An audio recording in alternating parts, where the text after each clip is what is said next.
Hi guys, my name's Ita. I'm Amanata. I'm Ria. I'm Anas, and welcome to Urban Noise. Brought to you by the youth at Entitled Success. We're here to talk about issues that the youth are facing that you haven't heard. Last week, I headed out to the public to find out what their opinions were on domestic violence and whether it doesn't receive enough attention. This is what they had to say. Hi guys, I'm back, and today we're here to get the public's opinion on abusive relationships. Currently, the UK is accountable for over 200 deaths annually due to domestic abuse, and statistics show that a majority of these victims happen to be female. Victims usually range between the ages of 16 to 30, however, that doesn't mean that anyone can't be a victim. Today we head to the public to find out what their opinion is on these statistics. So what's your take on abusive relationships and whether you think it's unspoken about and whether it needs more attention? Yeah, I think abusive relationships can be actually very common because there could be like mental abuses and physical abuses, but it's often that, like mental abuses are often ignored. Well, I do believe that they're not as spoken about as other issues today, especially in the case of COVID, where people are staying in-house more with one another, and conflict probably starts more often than not. Definitely require more attention. I do not think it is spoken about enough. I think if anything, there's a stigma around speaking up about it, and I don't know, something I think it should be addressed more, especially in school as well. In my school, I went to school in Australia, it wasn't spoken about. Well, obviously it shouldn't be tolerated at all. I think it requires a brave partner to report it or deal with it, and that's a shameful thing really. That requires that braveness. Maybe there needs to be more openness around it so people don't feel like they're feel guilty or anything like that, and I've been more encouraged to nip things in the bud. That was the public's take on it, and now we head back to the studio to hear what they have to say. Okay, so that's what the public had to say. So now what do you guys think about that? Personally, I feel like domestic abuse isn't spoken about within young people. So many young people get into domestic abuse relationships, and it's just not like, they don't have the support, and I feel like it's taught, like they see it within their households, and it's just not something that people are tackling and fighting against. I feel like as well, like not just domestic abuse, but the abuse of like mental health as well, because people like they can get inside your brain, they can verbally abuse you, and that makes you feel like absolute rubbish. Yeah. But I feel like you also need to remember domestic abuse is not only physical. Like you even said it yourself, you're like, you can be domestically abused mentally as well, kind of thing. And I think it comes back to the point where we have to just tackle each situation as it comes. But it's just become, and it's sad, but it's become a norm nowadays for people to just be abused and not know that they're being abused, kind of thing. Like people just don't understand it. Like you said, they might have grown up with it. To them, it's just normal. Do you get it? And their parents haven't spoken to them about it. Their parents will just hide it from them that it's a problem. And then when it happens to them, they just think, oh, it just happened in society, kind of thing. So I do think this is a subject that needs to be spoken of a lot more. And hopefully, maybe one day we can tackle the problem. Definitely. Yeah. But moving on, Ria, who did you interview this week? So this week I interviewed Enaiyo, so let's have a bit of an interview. Definite.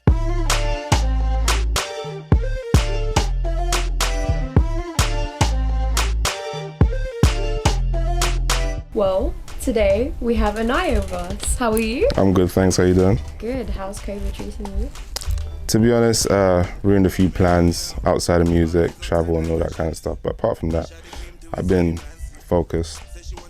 Yeah. Right, well, today I'm just going to ask you a few questions. That's all right? Yeah, that's cool. Okay, well, how has COVID-19 affected your work rate? To be honest, it's actually boosted it, because whereas like a lot of opportunities like shows and all of that stuff been, cut down, it's like giving me time to work on my craft, perfect it, work on more material for next year. So that, Do you feel that as an up-and-coming artist, the music industry is very hit or miss for you? No. Reason I say that is because if you know your fan base and you know the kind of sound that you have and who you're catering to, then you know what to do. Yeah. You feel me? Like, whereas like before we had gatekeepers, now the industry favors independent artists. So it's a thing where everything's been put in place for you to be able to control how your music is distributed, creative rights and all that kind of stuff, your own visuals, and still make money from it. Although it's a longer process, you build a more like a stronger core fan base. And so yeah. What genre would you say you belong to or identify as, and why? I would say Afro beats, but mine is kind of like a hybrid. You know what I'm saying? Afro beats with a sprinkle of dancehall in there, some UK elements. Yeah.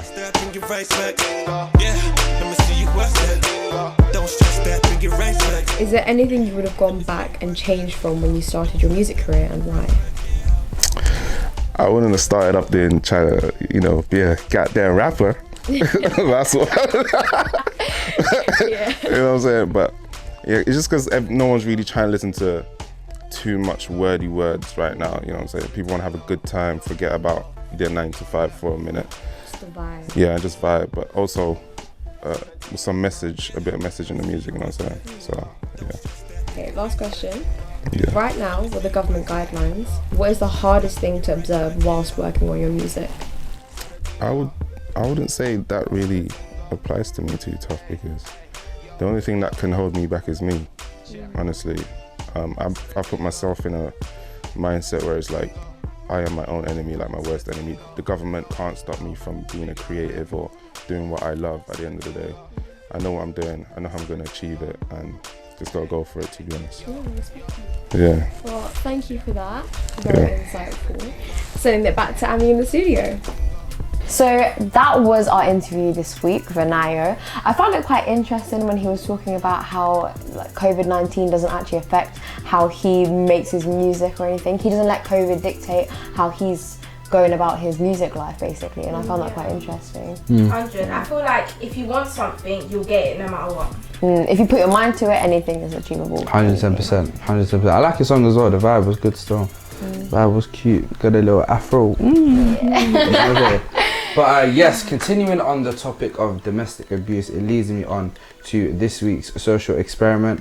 What we did is we sent out a couple young people again, and what we had them do was pretend to be a couple and just start arguing in an open public place, and then the male would put his hands on the female, and then after, we just wanted to see what the public would do. How would they react? Would they stop it? Would they just walk by?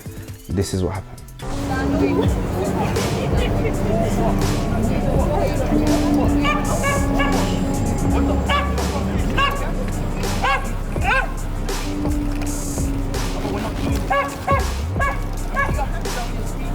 I said stay here. There's no reason for me to stay here. But I said stay here. Okay, but there's no reason for me to stay here. You're gonna get me mad. Or what are you gonna do? Is You're distract going to get me mad. Why? Don't come close to me. What are you doing? Do not make me have to Don't slap come you. close to me. Don't make me Don't have come to close fucking. to me. Go on then. I'm gonna get mad. Do it. I'm gonna get mad. Do it. I'm gonna do get it. No, mad. seriously, go on, do I'm it. gonna get mad. Do it. I'm going. Do it. Oh, Go on, do it. I'm gonna kill you. Go on. You're gonna get me mad. We're in the middle of Stratford. We're about to go into press. You can't I'm even gonna fucking hurt sit you. here. I am gonna hurt me you. then. Hurt me then. No, I'm gonna hurt. I'm gonna. He's a man, and you're telling him to. Go on, telling him then. to carry on. Allow that, man. When he hurts you, I don't want him to get into trouble. Stop, man. Listen, right, bro. Hey, bro, it's just a joke, bro. It's just a joke, bro. I'm joking, bro. What's the bag?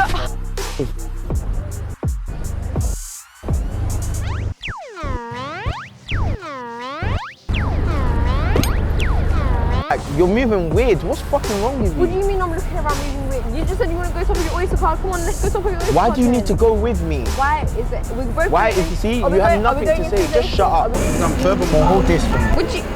What do you mean hold? Can't you just hold this for me? No, just hold your own shit. Why am I holding? What the fuck is your problem? Why are I you just getting told angry you. for no reason? Fuck that, nah, fam. You need to What do you understand mean? that you can't fucking keep doing this shit. Or what? Or what? We're not Or doing what? this. We are not doing Or this. what? We are not doing this Or now. what?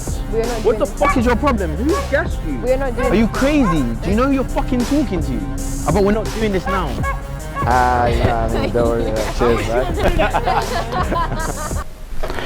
So, as you saw, that's what happened in this week's social experiment, and Ria was actually involved in the social experiment. Ria, how did the reaction from the public make you feel when you was doing it? Well, I mean, the majority of the time when we were actually doing it, no one actually like stopped. Like no one said like, whoa, like calm down or anything. They were just like staring like, oh my god. And you know what? I feel like it was actually really heartbreaking, because if somebody was in that position, like when you're acting, that the emotions you embody, like you really like empathize with the character you're playing. And how I was feeling in that position, just acting it out, like I felt vulnerable and upset. And the fact that nobody actually stopped made me even more upset. But someone actually tried to break one of them up, which I found that was actually like, wow, I actually restored my faith in humanity. But and the police officer was the other one, which was a given, because it's a police officer, it's his job. Job's what they got to do. What would you guys do if you saw a couple like that? Personally, I've been in a situation where I've seen things like that happen in my area a lot. So it's not something new to me, and I feel like it's bad that it's normalized. But I feel like a lot of people will step out and help. But I feel sorry that Ria was in that situation and that she saw many people not do that, because back in the days, people would actually step out and actually do something about it. So hearing her side of the story is just mad. Yeah, no, definitely. I would, as much as I want to say I would step out and help, it's hard when you're in the situation, like you don't know, like do you give them their privacy, like is that your business? It's like some people don't want you intruding on their relationship, and it's a thing where, as much as I want to say I would, I don't know, like I don't know. But I'm just gonna say I would for the sake of it. Yeah, no, I feel like it's a thing where if I was in that situation, because I have been in that situation actually quite a few times, and I've seen it actually happen. I've stood in all the time, because obviously I've known people that's gone through situations like that, and I just don't stand by it. It just doesn't make any sense. So for me, what I would do, I would always stand by it and just obviously protect whoever needs protecting at all costs. But it's a situation where, and I like what Zita said, it's sad that it's become normalised now. You see it very often, which you shouldn't see it anyway. You shouldn't see it at all. So imagine if you see it quite often in person, imagine what's happening in private. You never know. So guys, if you have anyone that you feel like is going through stuff like this, go reach out to them, ask them if they need anything, and just keep it going. But that is the end of episode 3. Make sure you like, comment, subscribe, click the link down there, and buy an Inside Success magazine. And see you next week for episode 4.